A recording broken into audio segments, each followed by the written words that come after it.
Welcome back, everyone, to another deep dive. Hmm. Today, we're going to be talking about something really, really heavy-hitting and something that I think a lot of people are familiar with, even if you just know the basics. We're going to be talking about the Nirbhaya case in India. Yeah. And for those of you who may not know, this is the horrific gang rape that happened on a bus in Delhi. I believe it was back in 2012. Only 12, yeah. And I know this is something that you have studied very closely, and so I wanted to kind of get your insights today because it wasn't just the crime itself, right? It was everything that happened afterwards and all of the ripple effects that we're still seeing today. So I'd love to just get started by hearing from you.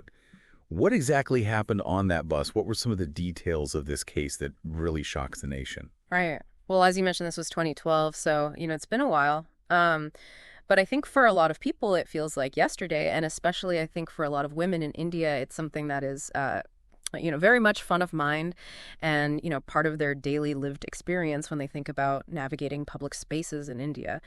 The details of the case are really horrific. The young woman who was attacked, her name was Jyoti Singh. She was a 23-year-old physiotherapy student, and she was returning home from the movie theater with a male friend. And they boarded this bus in the evening, and it turned out that there were 6 men on the bus, and they were the only 2 passengers. And these men proceeded to brutally attack both Jyoti and her friend. And her friend was beaten unconscious. Jyoti was not only physically assaulted, but she was also tortured with an iron rod and gang raped. I can't even imagine how terrifying that would have been. It's one thing to be attacked, but to know that there are 6 people there and there's nothing you can do. And that's exactly what I think really struck a chord with so many people across India and actually around the world, because this case really did make international news. It wasn't just, as I said, a horrific gang rape. It was the deliberate cruelty of the attack and the sense that these perpetrators felt a sense of impunity, like they were not afraid of the consequences. And that's what really, I think, made people so angry and so determined to see justice in this case. So, you talk about this deliberate cruelty. You talk about how this really felt like a statement. Like, what were they trying to say with an attack as horrific as this? That's a really good question. I think there are many layers to unpacking that, and I think it's something that we'll talk about more as we go along. But, one thing that is important to keep in mind is that violence against women is unfortunately a global problem. It's not unique to India. But I think what was so shocking about this case is that it happened in the capital city. It happened on a public bus. And it involved this level of just unimaginable brutality. So I think it spoke to a lot of people about, how deep-seated these issues are in Indian society, how pervasive these patriarchal attitudes are, and the fact that, women often don't feel safe in public spaces. Right. And this attack, it didn't kill her right away. She actually clung to life. Can you talk about what happened after the attack and the public's reaction to that? Yeah, I think that was another element of this case that really just, amplified the horror of it, because after the attack, Jyoti and her friend were actually dumped on the side of the road.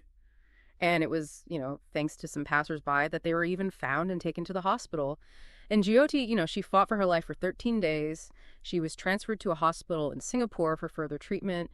But ultimately, her injuries were just too severe and she succumbed to them. And I think, the fact that she fought for so long, it just made people even more, heartbroken and angry and determined to see justice. And we also can't forget about the way that the media was reporting on all of this, too. They didn't call her by her real name initially. They gave her the pseudonym, Nirbhaya, which means fearless. What kind of impact do you think that had on shaping the narrative around this case? Yeah, that's an interesting point. I think it's a bit of a double-edged sword. On the one hand, there were laws in India at the time that prevented the media from naming rape victims, and that was intended to protect their privacy and prevent them from further harm and stigma.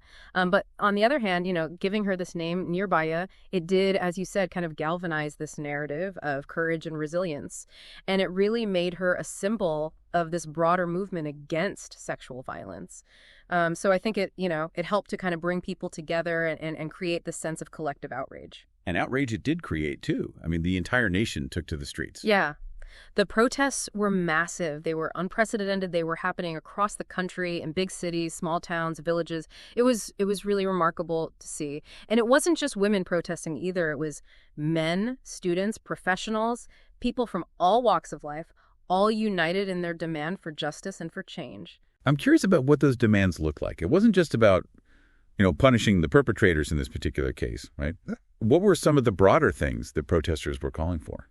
Yeah, it was very much about systemic change. People were calling for stricter laws, faster trials, better police response, more sensitivity from the judicial system. They were also calling for things like better street lighting, safer public transportation, and more awareness campaigns to address those deep-seated patriarchal attitudes that we talked about earlier. They wanted to see concrete action from the government to address the issue of violence against women at its root. So how did the government respond to this unprecedented pressure?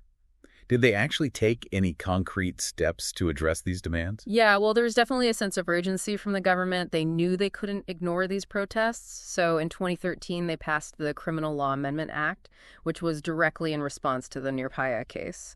This act introduced several key changes. Like what? What kinds of things did they change? Well, for one, it expanded the definition of rape and criminalized other forms of sexual assault like stalking, voyeurism, and acid attacks.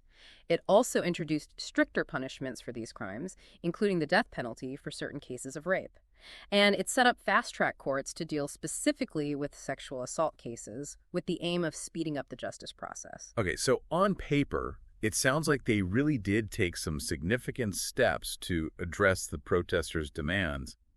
But, I mean, did it actually make a difference? Did things actually change on the ground? That's the million-dollar question. I think it's important to acknowledge that these legal reforms were a step in the right direction. But, as we discussed earlier, laws alone aren't enough. There are still major challenges in implementation and enforcement. The conviction rate for sexual assault cases remains low. There's a massive backlog of cases in the courts. And then there are all the societal factors that we talked about earlier. The victim blaming, the stigma, the fear of reporting, the lack of support for survivors. So while these reforms were definitely a positive development, they're only part of the solution. Yeah, it sounds like a really complex problem with no easy answers. Yeah. I mean, how do you even begin to tackle those deeply ingrained societal issues that contribute to this kind of violence? It's a huge challenge, and it requires a multi-pronged approach. Education is key. We need comprehensive sex education that teaches consent, respect, and healthy relationships from a young age. We also need to challenge those patriarchal attitudes that devalue women and perpetuate a culture of silence around these issues. That means having open conversations, calling out sexist language and behavior, and supporting women's rights organizations that are working on the ground to create change. So we've talked a lot about the problems, the challenges, the need for change. But amidst all of this, there was also a sense of hope that emerged from this case, wasn't there? This feeling that something had shifted in India. Absolutely. The Nirbhaya case was a watershed moment. It brought the issue of violence against women into the national spotlight like never before, and it ignited a movement that continues to this day. You saw the rise of new women's rights organizations, a surge in activism and advocacy, and more open conversations about sexual assault and harassment. Can you give some specific examples of the impact of this movement? What kinds of things did it accomplish? Sure. There was a significant increase in awareness and media coverage of the issue. People started talking more openly about sexual violence, breaking the taboo that had surrounded it for so long. You also saw the emergence of new support groups and helplines for survivors, as well as initiatives to train police and medical professionals on how to respond to cases of sexual assault with more sensitivity and empathy. And what about the role of technology in all of this? I know there's been a lot of discussion about how technology can be used to both prevent and respond to violence against women. Yeah, technology has definitely played a role. There are apps now that allow women to share their location with trusted contacts, send out SOS alerts if they feel unsafe, and even report incidents of harassment or assault. There's also been a push to use data and technology to map areas where violence is more prevalent and to identify patterns that can help prevent future incidents. So it sounds like there's been progress on multiple fronts, legal, societal, technological. But as you said earlier, the fight is far from over. What do you think are some of the most pressing challenges that remain? One of the biggest challenges is changing those deep-seated patriarchal attitudes that we've talked about. It's about shifting cultural norms and challenging the power structures that perpetuate violence against women. We also need to address the issue of impunity. Too often, perpetrators of sexual violence are not held accountable for their actions. This sends a message that these crimes are acceptable and that women's lives are not valued. We need to see more convictions, stronger sentences, and a justice system that is truly fair and equitable. And finally, we need to ensure that survivors have access to the support they need, medical care, counseling, legal aid, without fear of judgment or stigma. It's a multifaceted problem that requires a multifaceted approach. It's been over a decade since the Nirbhaya case, and her story continues to resonate. What do you think her legacy is, and what can each of us do to contribute to a world where such tragedies don't happen again? I think Nirbhaya's legacy is one of courage, resilience, and a refusal to be silenced. Her story sparked a movement that has changed the conversation about violence against women in India and beyond. And it reminds us that change is possible, but it requires sustained effort from all of us. We all have a role to play in creating a safer and more just world for women and girls. So what does that look like in practice? I mean, what can each of us do on an individual level to contribute to that change? It starts with small actions. It starts with speaking up when we see or hear something that's wrong. It starts with educating ourselves about consent, healthy relationships, and the root causes of violence against women. It starts with supporting organizations that are working to empower women and girls and to create a more equitable society. And it starts with believing survivors, listening to their stories, and offering them our support. Powerful words. The fight continues, and it's up to each of us to carry the torch forward. Thanks for joining us on this deep dive into the Nirbhaya case and its lasting impact. Thank you for having me. It was great to be here. It's been a pleasure.